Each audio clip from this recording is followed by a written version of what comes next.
Bonsoir à tous. Alors, ce soir, j'ai décidé de réaliser une petite vidéo concernant la révolte, plus particulièrement l'identité révoltée. Ça peut vous rappeler un écrit d'Albert Camus qui s'appelait L'homme révolté. Je vous conseille de le lire, très intéressant. Cela m'a beaucoup inspiré par rapport à l'écrit présent. Donc je vais discourir justement sur ce thème, l'identité révoltée. Alors, force est de constater que la civilisation occidentale ne se positionne pas dans une révolte identitaire, du fait que les masses ont réellement cessé de se révolter. Elles ne se reconnaissent plus dans leur écosystème, d'où une crise identitaire épidermique, une société tiraillée par un néant de repères, un vide culturel, un abîme sociétal. Une société résignée à la perte, non plus une société comme on la voyait remplie de combats, combattant l'adversité, sa propre adversité. Bien sûr, les crises ont jalonné le monde occidental, qu'elles soient économiques, culturelles, sociétales, cultuelles. Nous arrivons au terme de ces crises, du moins ce sont des crises déjà vécues par le passé. Nous assistons donc à une réelle crise identitaire qui va mener la société à imploser. Ceci n'est pas une image mais une réalité. L'objectif de cette vidéo, c'est de ne pas nier les faits, de ne pas être dans la dénégation et d'être dans une forme de nihilisme cher à Nietzsche. Donc on peut se poser la question, et après avoir lu le livre de Samuel Huntington, Le choc des civilisations, qui a quelques décennies, en arrive-t-on à une décadence des civilisations? Alors, en remontant l'histoire, les civilisations, il y a des civilisations, qu'elles soient ioniennes, sumériennes, babyloniennes, ont disparu et ont été remplacées par d'autres civilisations. C'est la logique humaine, c'est la logique terrestre, c'est la logique de chaque entité humaine, quoi. On peut le voir chez les espèces d'animaux, on peut le voir chez les insectes, donc le monde bouge en constante évolution. D'où cet instinct justement de survie face à la nature, face à l'oppresseur, face finalement à nous-mêmes.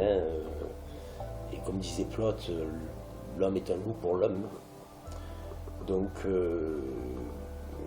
la décadence est peut-être un terme un peu trop lapidaire et violent, mais je pense que l'essentiel n'est pas de nier la réalité, mais de choisir des mots durs et dépourvus de dénégation. Parce que je pense que la société a besoin de vérité, qu'on leur dise les choses, surtout en ces temps assez obscurs, assez délétères. Toutefois, il faut conserver une forme d'optimisme quand même. Mais voyons la réalité et cherchons la réalité à travers l'histoire. Il est important de relire des livres de sociologues, en l'occurrence Tocqueville, Jacob Burckhardt, qui était un sociologue, philologue, qui a beaucoup travaillé sur la Renaissance. Il y a d'autres auteurs aussi très intéressants à lire. Et ça permet de faire une généalogie, d'historiciser aussi les faits relatés par les doxographes. Donc ça, c'est l'opinion. Donc la doxographie était quand même une science subjective. Donc pour en revenir justement sur l'identité révoltée, a-t-on perdu vraiment nos valeurs, notre intégrité, nos vertus, notre courage, notre optimisme? D'autres problématiques se posent ainsi. Vivons-nous dans une période nihiliste où l'obscurantisme religieux a contaminé le peuple à l'obscurantisme sociétaire? La crise identitaire est réelle. Je pense qu'on est vraiment dans une crise identitaire. Bien sûr, il y a les crises économiques, sociales, culturelles, mais on arrive à un stade où on est dans une crise identitaire. Les réseaux sociaux en sont une des causes, bien sûr, mais il y a d'autres facteurs qui interviennent dans tout ça. Bon, ce n'est pas le but de la présente vidéo. Tout en poursuivant, il suffit d'observer chaque entité vivante que je nomme être humain. L'homo sapiens a-t-il dépassé l'homme du savoir? L'anachronisme prend-il le dessus sur la réalité? L'homo faber a-t-il supplanté l'homme ingénieur, l'homme artisan, l'homme créateur? Est-ce que l'évolution créatrice de Bergson n'est-elle que chimère? La raison a-t-elle perdu sa raison? Un retour en arrière, un retour dans l'arrière-monde, un arrière-monde nietzschéen. Il me semble que les idéologies refont surface, celles que nous avions éloignées un tant soit peu, pensant que cela devait être un temps indéfini, infini ad infinitum. Nous sommes, il me semble, non plus dans un communautarisme, mais dans des communions de communautés. Le baptême de nouvelles communautés, la profession de foi de caste et la confirmation de tribus.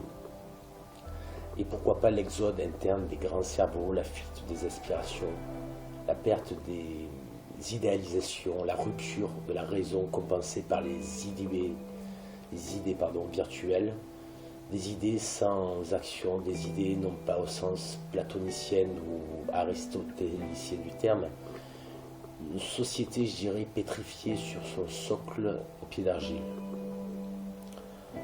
Non, ce ne peut pas être ainsi. Je n'ai pas envie de le croire, mais affrontons la réalité, observons-la en filigrane, suivant le fil d'Ariane en sens inverse. Je confirme, la société se trouve frappée de décadence identitaire. Ne mâchons pas nos mots MAUX. Je ne relate pas une société pessimiste, mais une société tragique, qui est devenue tragique à force de pessimisme. Oui, cet élan vital, la résilience du peuple, chère à Cyrulnik, est-elle enfouie ou a-t-elle tout simplement disparu? On se doit de faire de la vraie histoire, de revoir l'histoire pour comprendre, voir, même d'historiciser pour se rapprocher de plus près des vérités séculaires, d'établir des généalogies historiques, sociologiques, ethnologiques, anthropologiques, psychologiques, culturelles, philosophiques, scientifiques, etc. Dépassons l'obstacle, pas seulement l'obstacle scientifique de Bachelard, mais l'obstacle à tout point de vue. Je dirais la République, c'est la chose publique, des res publica. Du moins, cela ne l'intéresse pas ou plus. Les politiques sont engourdis dans leur réélection, ils voient leur mandat comme un salariat républicain ad vitam aeternam. Le peuple n'a plus confiance, se morfond, mais reste figé tel une statue de cire. Pourquoi? Il est pris en otage, discrédité, culpabilisé par un État-providence qui ne lui apporte aucune providence, seulement une vision austère et décadente de leur société. Qu'en est-il de la jeunesse? La révolution copernicienne n'a plus lieu. Place à la révolution numérique. Nous n'avons plus besoin de révolution, mais de renaissance. Une renaissance digne du XVIe et du XVIIe siècle. Nous avons besoin de nouvelles lumières qui iraient dans la continuité des d'Alembert, Voltaire, Rousseau, Diderot. Nous avons besoin de forces vives pour lutter contre un obscurantisme malfaisant, un pessimisme contagieux. La jeunesse est désappointée, recluse, percluse dans un monde numérique où tablettes, smartphones sont leur seule raison de vivre. Leur cocaïne quotidienne, leur benzodiazépine circadien, leur THC niténéral. Leur cycle journalier n'est plus contrôlé par leurs hormones naturelles, mais par des principes actifs virtuels, venimeux, vaniteux, vénéneux et non vertueux. Manipulée tous azimuts par les médias de masse peu scrupuleux de leur avenir, elle ne peut raisonner par elle-même, et s'efforce parfois de se révolter, bien évidemment. Cela reste stérile, dénué de lignes directrices, de tropisme naturel. Perte d'identité ou simplement sans identité, là est la question. Je dirais, pour moins dramatiser, qu'il y a des pertes de repères, des références, de référentiels, et de l'autre, une identité créée sur des chimères, de mauvaises chimères. La jeunesse est instruite de mythes et de mythologies pas si anciennes, récentes même, je dirais. Et l'éducation dans tout ça. Alors force est de constater les faits, force est de voir la réalité des faits, force est d'écouter l'environnement, il nous fait prendre conscience que cette éducation républicaine est bafouée, tronquée, amoindrie par un ou des pouvoirs qui ont longtemps laissé libre cours à un dictat et un prédicat institutionnel. L'objectif étant de créer de jeunes individus selon des modèles idéologiques qui dépendent d'une volonté politique supplantée par un mentor capitalisme afin de mieux les manipuler et d'en faire de nouveaux consommateurs du capitalisme. Mais la faute n'émane pas seulement du capitalisme, du néolibéralisme. La problématique est bien antérieure.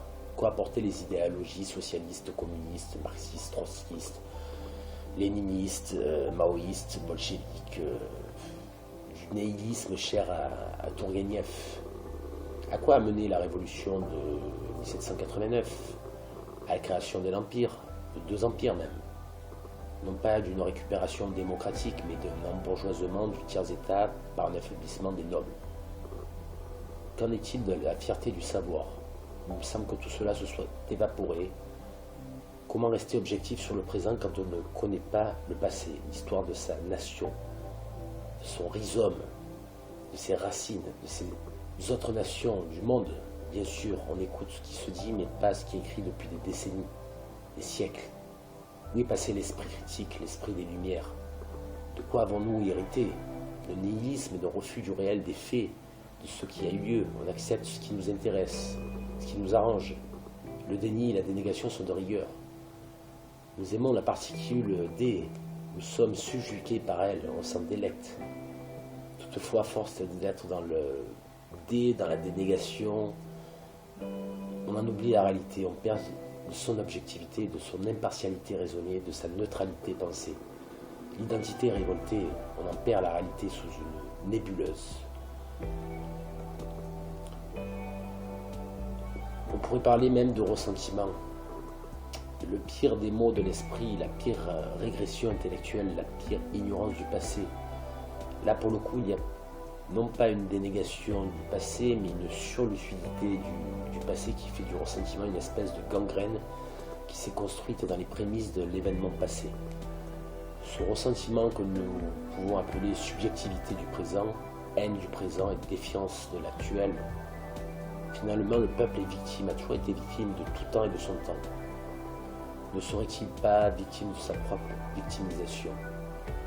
On s'accable encore et encore, on se fige dans des arrière-mondes au lieu de s'atteler au nouveau monde, le monde actuel, le présent, le vrai, la réalité.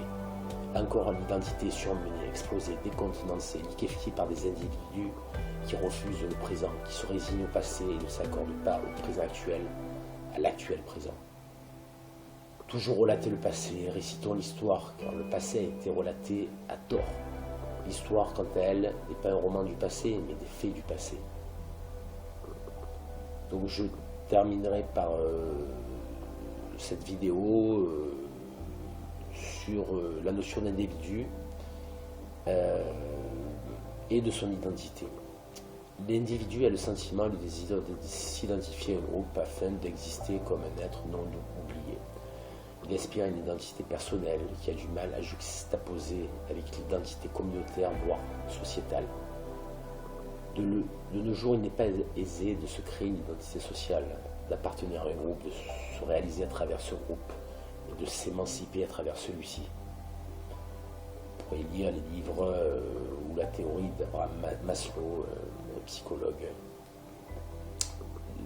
de quelques décennies. Alors pourquoi tout simplement l'homme est une entité singulière et idiosyncrasique. Ce qu'il veut, c'est exister en tant que lui. Il passe donc par l'étape de conversion qui consiste à s'intégrer dans un mouvement afin de s'identifier à lui-même et de se reconnaître à travers les méandres et les vicissitudes de sa vie. Voilà, je terminerai cette vidéo en vous remerciant de m'avoir écouté. Vous pouvez vous abonner à ma page, donc ma chaîne, la chaîne philosophique. Vous pouvez mettre un petit j'aime si vous le souhaitez, pour m'encourager, ou mettre des commentaires et j'essaierai de traiter en fonction de vos demandes et d'étudier sur tel ou tel thème, tel questionnement, sans prétention de ma part. Voilà, je vous souhaite une excellente soirée et je vous dis à très bientôt. Merci, au revoir.